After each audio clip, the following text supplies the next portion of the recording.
Very very good morning dear students. हम लोग आ चुके हैं अपने ऑनलाइन यूट्यूब चैनल जिसका नाम है मैथ साइंस स्टार्स।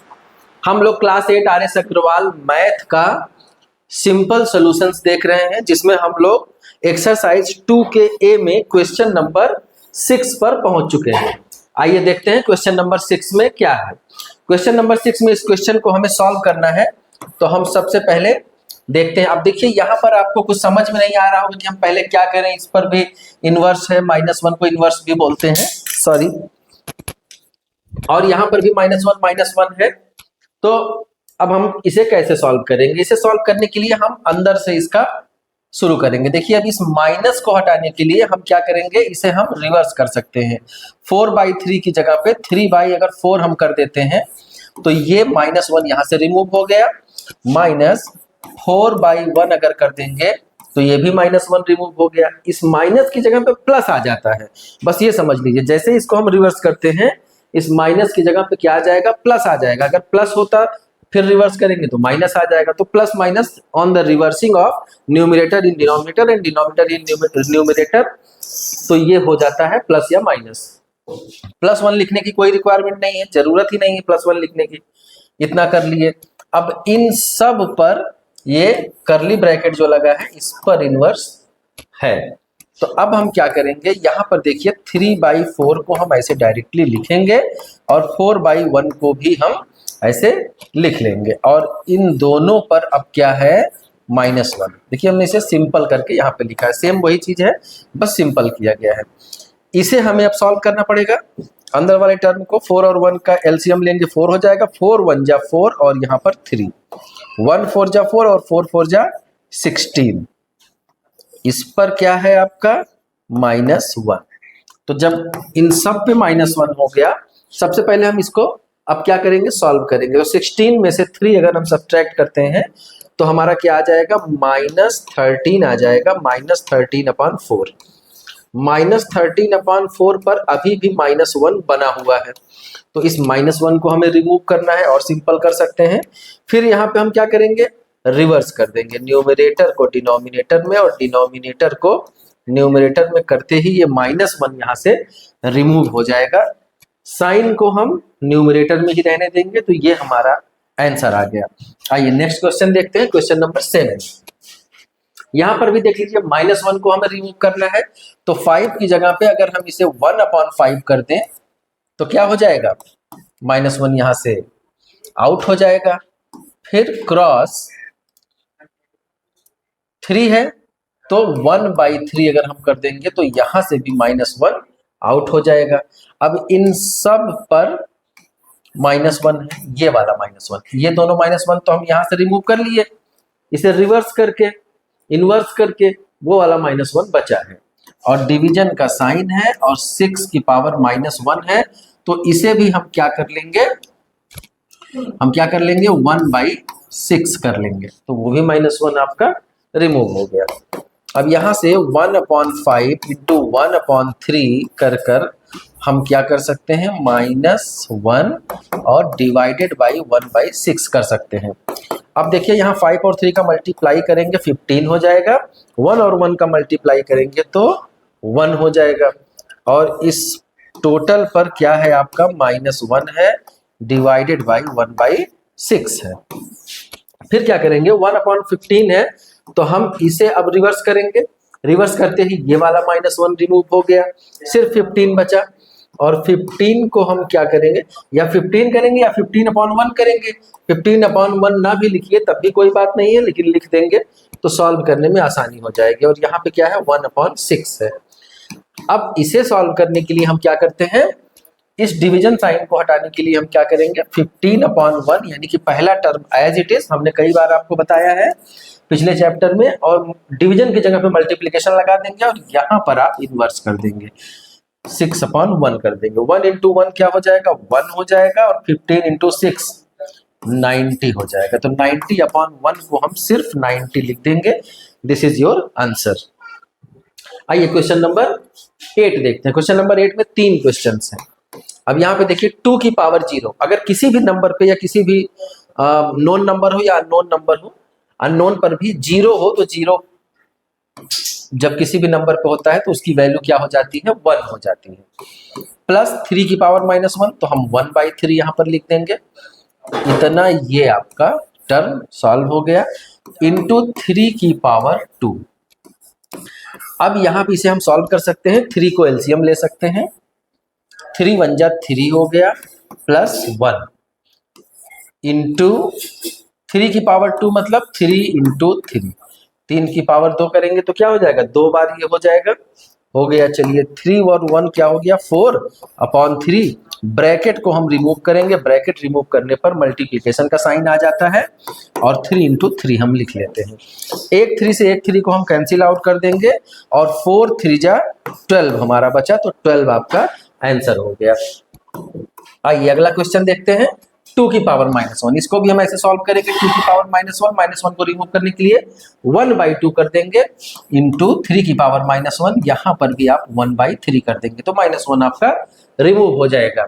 उसके बाद हम क्या करेंगे, इसको ऐसे आप ब्रैकेट ले लीजिए, और यहाँ पे डिवीजन का साइन लगाकर 2 की पावर -3 को हम क्या कर देंगे, 1/2 की पावर 3 लिख सकते हैं। देखिए अगर ये ऊपर जाएगा तो ये फिर से -3 हो जाएगा, इसे हमें प्लस करना है, हमने 2 की पावर 3 कर लिया। अब हम क्या करेंगे कि 1 क्रॉस 1 1 हो जाएगा, और 3 क्रॉस 2 6 हो जाएगा। यहाँ पर डिवीजन का साइन, और 1/2 को 3 टाइम्स मल्टीप्लाई करेंगे। 2 की पावर 3 का मतलब 2 को 3 बार मल्टीप्लाई, किसी भी नंबर पे जितने पावर होते हैं उसको उतनी बार हम मल्टीप्लाई कर देते हैं, 2 इंटू 2 इंटू 2, इसका मतलब तो 2 2 जा 4 2 जा 8 हो गया।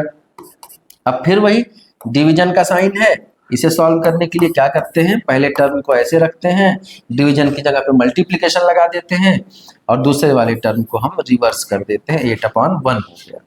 इतना करने के बाद अब हम इसे कट करेंगे, अगर हम 2 से कट करें तो 2 3 जा 6 और 2 4 जा 8, क्या हो गया, 4 1 जा 4 और 3 1 जा 3, 4/3 आपका आंसर आ गया। अगला क्वेश्चन देखते हैं, यहाँ पर देखिए -2 लिखा है, तो यहाँ पर भी इस माइनस को रिमूव करने के लिए हम क्या कर सकते हैं, अगर हम 1/2 को 2/1 कर दें तो माइनस हट जाएगा, और 2/1 का मतलब कि सिर्फ 2। तो हाँ देखिए एक चीज यहाँ पर ये थोड़ा सा कट गया है एडिट करने में, यहाँ पर भी ब्रैकेट के पावर में -2 है। तो देखते हैं, ये 1/2 है, इस माइनस को रिमूव करने के लिए हम इस टर्म को रिवर्स करते हैं, तो 2/1 लिखने की जरूरत नहीं है, सिर्फ आप 2 लिख सकते हैं, 2 की पावर 2, प्लस यहाँ पे 3/1 भी आप नहीं लिखेंगे, सिर्फ पावर 2, और यहाँ पर भी 4/1 न लिखकर सिर्फ 4 लिखकर पावर 2 कर देंगे। सारे माइनस रिमूव हो गए बस रेसिप्रोकल करके। अब अगले टर्म में 2 की पावर 2 का मतलब 2 का 2 टाइम्स मल्टीप्लीकेशन, तो 2 इंटू 2, प्लस 3 का भी 2 टाइम्स मल्टीप्लीकेशन, 3 इंटू 3, प्लस 4 का भी 2 टाइम्स मल्टीप्लीकेशन। अब ये क्या हो गया, 2 2 जा 4 और 3 3 जा 9 और 4 4 जा 16, 16 और 9 25 हो गया, 25 और 4 29 आपका आंसर आ गया। तो आज क्वेश्चन नंबर 8 के आपके तीनों आंसर आ गए। आइए नेक्स्ट क्वेश्चन देखते हैं, क्वेश्चन नंबर 9। इसमें x की वैल्यू फाइंड आउट करनी है। देखिए यहाँ पर कुछ दिया है, यहाँ पर भी दिया है, यहाँ पर 3x, ये x आपका क्या है, अननोन। तो किसी भी क्वेश्चन में जब वो अननोन कोई दिया रहता है तो उसी की वैल्यू हमें फाइंड आउट करनी होती है। तो यहाँ पर x आपका अननोन है, तो हमें अननोन की वैल्यू फाइंड आउट करनी है। ये आपके लिए एक नया क्वेश्चन है।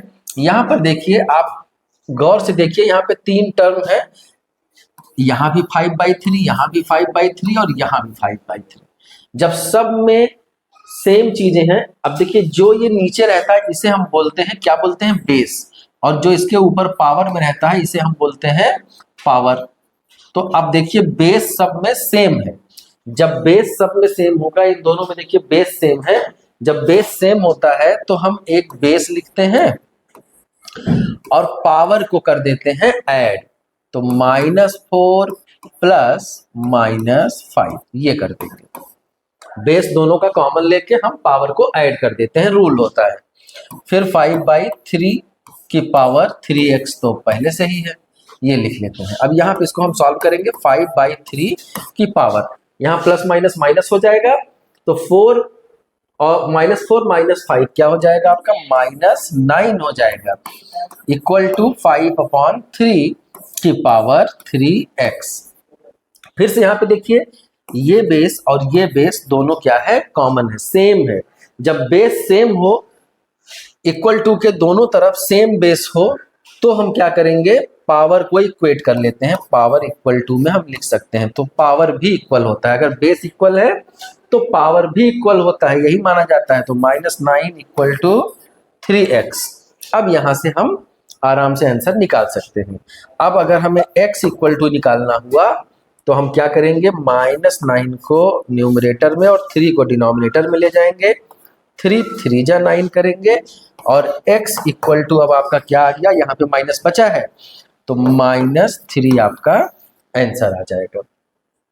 आइए हम लोग क्वेश्चन नंबर 10 की ओर मूव करते हैं। क्वेश्चन नंबर 10 में भी सेम टाइप का क्वेश्चन है, यहाँ पर भी x की वैल्यू निकालनी है। ये आपका लिखा है 2x - 1, यहाँ पर -7 और यहाँ पर 4, बेस सब में सेम है, 4/9 4/9 एंड 4/9। अब यहाँ पे दोनों बेस सेम है, तो दोनों बेस सेम होने पर हम क्या करेंगे, पावर को ऐड कर लेंगे, 4 प्लस -7, पावर दोनों ऐड हो गया, इक्वल टू में 4/9 में क्या है, 2x - 1। यहाँ पे 4/9 ऐसे लिख लेंगे हम। अब 4 और -7, यहाँ प्लस माइनस माइनस हो जाएगा, तो -7 में से 4 चला गया तो क्या हो जाएगा, -3 हो जाएगा, और 4/9 एज इट इज हम लिख लेंगे 2x - 1। बेस सेम, पिछले क्वेश्चन की तरह, जब बेस सेम होगा तो क्या करेंगे, पावर को हम इक्वेट कर सकते हैं, दोनों पावर भी आपके इक्वल हो जाएंगे, 2x - 1 हो जाएगा। अब क्या करेंगे, सॉल्व करेंगे, हमें x की वैल्यू निकालनी है, तो जो अननोन होता है उसे हम एक साइड में ले जाते हैं, बाकी सबको दूसरे साइड में ले जाते हैं, यही हमारा रूल होता है। तो -3 यहाँ पर है, पहले तो हम -1 को यहाँ से x के साथ से हटाएंगे, -1 दूसरे साइड आएगा तो +1 हो जाएगा, इक्वल टू अब क्या बच गया, 2x। अभी हमें एक काम और करना है कि x के साथ जो 2 है इसे भी हमें यहां से हटाना है, x को अकेला करना है। अब इतना इक्वल टू ये या इतना इक्वल टू ये, दोनों का मतलब सेम है, तो हम पहले थोड़ा सा सिंपल करने के लिए, अच्छा लगने के लिए, सुंदर लगने के लिए हम ऐसे लिख लेंगे, चाहे ये इक्वल टू ये या इक्वल टू ये, दोनों का मतलब सेम होता है। तो 2x इक्वल टू 3 क्या हो गया, नहीं -3 है ना, हाँ, तो -3 में से 1 चला गया तो क्या हो जाएगा आपका हो जाएगा -2 हो जाएगा। अब x इक्वल टू जब निकालेंगे तो -2/2 हो जाएगा, और 2 आपका क्या हो जाएगा, कैंसल आउट हो जाएगा, x इक्वल टू आपका सिंपली क्या आ जाएगा, -1। This is your answer. तो क्वेश्चन नंबर 10 तक ही ये हमारी पीपीटी थी। अब क्वेश्चन नंबर 11 से हम अगली वीडियो में देखेंगे। तब तक के लिए आप ये सारे वीडियोस देखकर इसे बार बार रिवाइज करिए, बार बार उसका रिवीजन करिए, वीडियो को पॉज करके स्क्रीनशॉट ले लिया करिए, और अपना फेयर कंप्लीट करना हो तो फेयर में एक जगह सब नोट्स बनाते जाइए। तब तक के लिए बाय बाय, टेक केयर, खुश रहिए, व्यस्त रहिए, मस्त रहिए, खूब पढ़ते रहिए और आगे बढ़िए।